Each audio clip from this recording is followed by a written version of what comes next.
of the President and Commander-in-Chief of the Armed Forces of the Federal Republic of Nigeria, President Bola Ahmed Tinubu, GCFR, to give a speech on this occasion. Ladies and gentlemen, please make welcome and put your hands together for His Excellency the Vice President, Senator Kashim Shettima, GCON.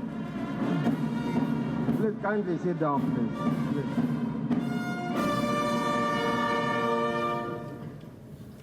The 5th Annual Strategic Security Conference and Retreat for Senior Police Officers. The timing of this gathering is crucial and commendable as we advance our administration's goals. The theme of this conference, improving Nigeria's internal security and economic prosperity through inclusive policing, aligns seamlessly with our administration's core objectives. We are committed to fostering economic growth by leveraging the vast potential of our human and natural resources. However, this vision is unattainable without a stable internal security landscape and strong stakeholder collaboration. Since 2023, we have embarked on bold and decisive reforms to address the deep-rooted challenges stemming from years of mismanagement and neglect. These challenges span various sectors and impact internal security, food security, unemployment, inflation, and infrastructure. While some reforms may initially be challenging, they are vital to realigning our nation with the vision of our founding fathers. We have introduced reforms to restore investor confidence, stabilize the macroeconomic environment, and reduce inflation. We are also taking prime measures to instill fiscal discipline, stabilize the foreign exchange market, and eliminate financial leakages by removing fuel and electricity subsidies. These efforts free up critical budgetary resources, enabling us to address long-standing infrastructure deficits. We are investing in roads, railways, and energy projects through public-private partnerships, which will lower transportation costs, expand market access, boost productivity, and create much-needed jobs. Our heart goes out to all Nigerians. The President emphasizes with the challenges we are facing. But be rest assured that no matter how long the night is, it must give way to the light of the dawn. Nigeria shall prosper once again. But internal security is fundamental for creating an environment where businesses and investments flourish. Recognizing this, our administration has prioritized strengthening our security agencies and their operational capabilities, ensuring that they are well equipped to confront emerging threats and effectively combat crime. I reaffirm our administration's commitment to enhancing the institutional capacity of the Nigeria Police Force, ensuring it is more effective and well positioned to fulfill its constitutional mandate as the lead agency in internal security. Inclusive policing requires recruiting and retaining a competent workforce while fostering a positive and supportive work environment. To this end, we are working to bridge existing security, infrastructure, and equipment gaps through a comprehensive and sustainable program that includes renovating police barracks, improving mobility, and upgrading essential combat and protective gear. These ongoing efforts, complemented by efforts from state governments like those of Ogun State, will certainly inspire confidence and reposition the Nigerian police force. Implementing the new minimum wage is among the many steps we have taken to enhance the welfare of Nigerian workers, including police personnel. We will continue collaborating with the police leadership to provide financial incentives to motivate officers and all security personnel to perform at their highest levels. While no remuneration can truly compensate for the sacrifices made by our security forces, we remain committed to supporting them in their crucial role of keeping Nigeria safe and united. Your Excellencies, distinguished guests, while the Nigeria Police Force is constitutionally empowered to maintain internal security, protect lives and property, and uphold public order, it is essential to recognize that security is a shared responsibility. Communities and citizens must actively collaborate with the police to foster a safer society. No matter how well funded, no matter how well equipped or well trained a police force is, it cannot succeed without the cooperation of the people it serves. Public engagement and trust are central to the process of inclusive policing. During my visit to the Office of the National Security Advisor and the National Counterterrorism Center in Abuja, I stressed the importance of interagency cooperation in tackling security challenges. Synergy among all security agencies is vital to eliminating banditry, kidnapping, armed robbery, and other forms of criminality. Please, dedicate a significant portion of your deliberations to advancing strategies for multi-agency collaboration. Your Excellencies, ladies and gentlemen, it is my singular honor and privilege on behalf of President Bola Ahmed Tinubu, GCFR, to open this conference officially.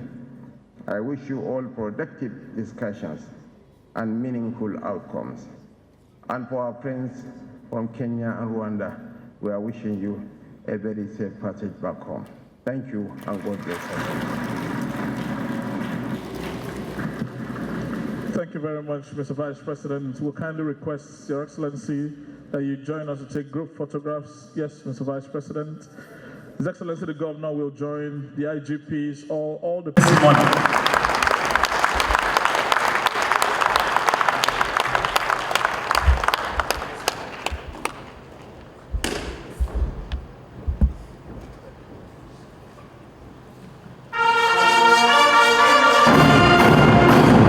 Aligning our policing objectives with the evolving global security landscape.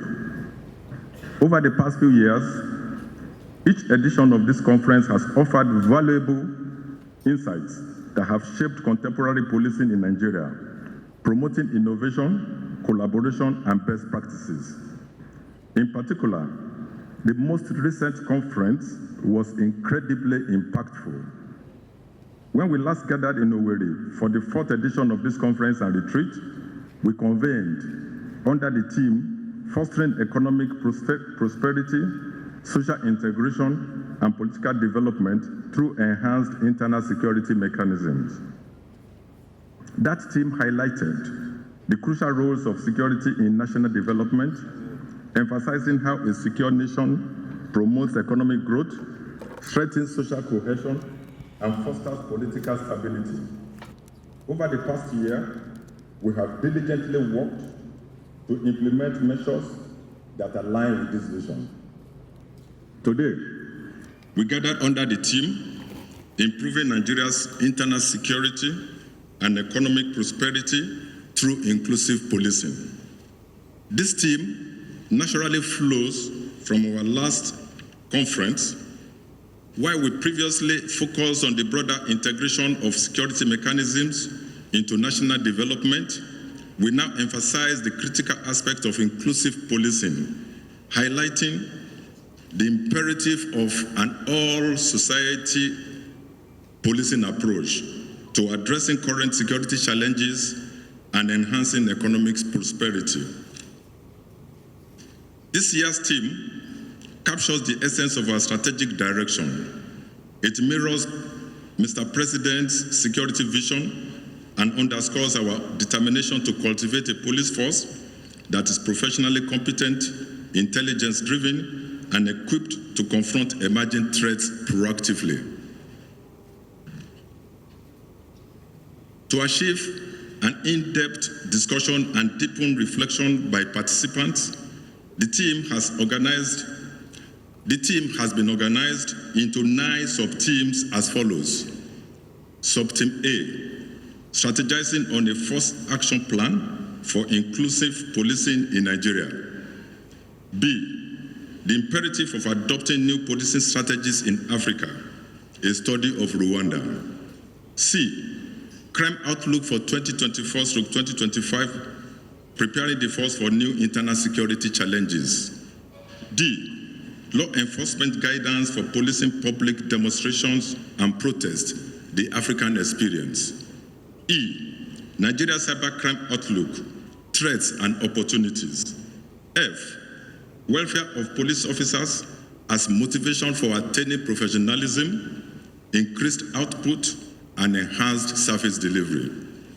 G, recent efforts in global police cooperation and impact on countering violent extremism in Africa. H, building sustainable police-citizen partnership through media engagements. And I, combating the phenomenon of misinformation, disinformation, and fake news, a significant challenge, fueling insecurity in Nigeria and impeding the progress in our efforts in making economic progress. Our nation continues to confront complex threats, including violent crimes, cyber-related offenses, terrorism, and transnational organized crimes. To effectively address these challenges, intelligence-led policing must remain at the core of our operations. We are therefore committed to deepening strategic partnerships with both domestic and international security agencies while enhancing community engagement to bolster public trust and promote active citizen participation in policing.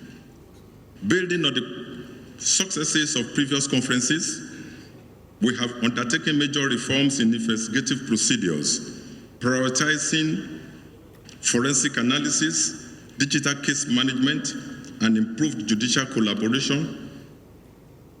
The reorganization of the Force Criminal Investigation Department and other specialized units has been a priority, ensuring that our detectives operate in line with globally accepted best practices. Furthermore, recognizing the growing threat of cybercrime, we have strengthened the Nigerian Police Force National Cybercrime Center, complemented by the Anti-Money Laundering and Terrorism Financing Unit. These units, in collaboration with the Special Fraud Unit, are actively working to combat financial crimes and ensure Nigeria's compliance with international security and financial regulations. Our intensified operations and commitment to the cooperation with the military and other security agencies in our fight against banditry, kidnapping, and other organized crimes are yielding significant results. Moving forward, all commands have been mandated to implement a comprehensive action plan aimed at reducing crime rates by 50% in 2025. This also will form a crucial part of our discussion at this conference. Recognizing the indispensable role of public trust in effective policing, we launched the Nigerian Police Youth Summit in 2024 to bridge the gap between law enforcement and younger generation. We intend to build on this initiative by expanding youth engagement programs nationwide, reinforcing our commitment to community-driven policing. To further enhance the welfare of our officers, we have initiated strategic housing schemes. Under my leadership, the first ever police housing summit was convened, leading to the reconstruction of dilapidated barracks and the development of new office and accommodation facilities across the country. Our personnel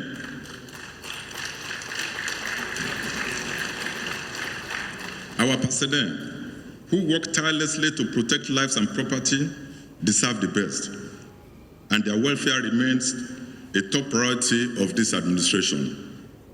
Investment in human capital is also paramount.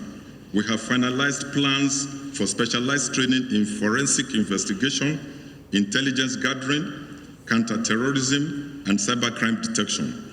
These training programs will be conducted in collaboration with both local and international stakeholders to ensure our officers are equipped with the requisite skills for modern law enforcement.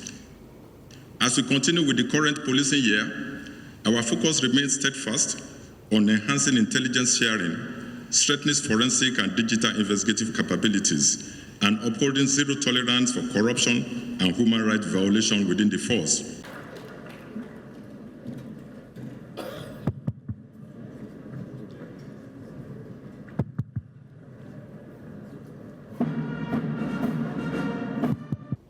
For us in Ogun State, security remains a top priority as we are the industrial capital of this nation. We are the only neighbor that Lagos has.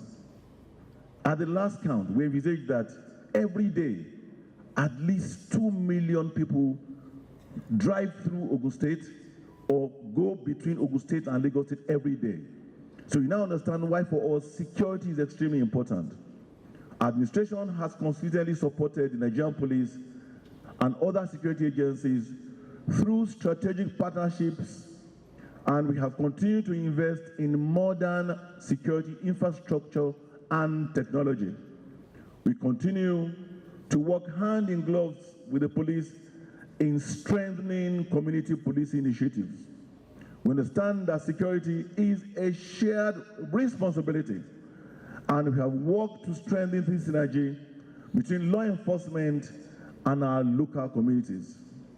Our Building Our Future Together agenda emphasizes the role of security in achieving sustainable economic growth. A major challenge in security management is the lack of public trust with law enforcement agencies. This must change. We must build a policing system where every Nigerian, regardless of background, believes that law enforcement agents are their friend and are there to protect them, not to oppress them. As Professor David Bailey, a global security expert, once said, effective policing is not about fear and control, but about fairness, integrity, and public confidence, unquote. To this end, law enforcement officers must uphold the highest standards of professionalism, ethical conduct, and accountability. A police force that earns public trust will find citizens willing to provide intelligence, report crimes, and actively participate in security efforts. In line with our commitment to strengthen security, Ogun State has taken some very bold steps, which amongst others include reconstituting and reinvigorating our Securities Trust Fund, which we have done now in collaboration with the private sector. We have funded the procurement of hundreds of patrol vehicles, motorcycles, and APCs. We are soon going to be giving our Nigerian policemen electric motorcycles so they don't have to rely on petrol to fund the motorcycles. We continue to implement community-based security initiatives for crime control at the grassroots. These initiatives are already yielding positive results. We remain committed to doing more to ensure that Ogun State remains the safest and most prosperous state in Nigeria. As crime becomes more sophisticated, security forces must evolve. We must integrate technology-driven solutions such as surveillance drones for monitoring high-risk, vast areas, particularly for timely emergency response. I was discussing with the IGP earlier on that in Ogun State, we are collaborating with a French company to provide us with drones that can provide facial recognition and number plate recognition from as high as 8,000 meters. We'll soon be deploying these drones. We've also provided data-driven crime mapping capabilities to predict and prevent criminal activities. We should also ensure that we begin to look at artificial intelligence so that these can allow us to ensure that we are proactive. Digital forensic tools to track cybercrime and financial fraud, of course, are things that must be embraced. All these will allow our law enforcement agencies to stay ahead of criminals and enhance national security. As we deliberate today on improving internal security and economic prosperity, let us remember that security is a collective responsibility. Government, law enforcement, the private sector, and our citizens must work together. Policing must be professional, must be fair, must be people-oriented to build lasting trust. There is a nexus, as has been said over and over again today, between provision of adequate security, investment promotion, job creation, a safer nation, and economic prosperity. This conference presents a valuable platform for robust discussions, cross-fertilization of ideas, policy recommendations, and strategic collaborations. I'm confident that the deliberations here will shape policies that will further strengthen Nigeria's security architecture and contribute to national economic prosperity. Let me once again express our profound gratitude to President Bola Ahmed Tinubu, GCFR, ably represented today by His Excellency Senator Kashim Shettima, GCON, for his leadership in prioritizing security as a key driver of national development.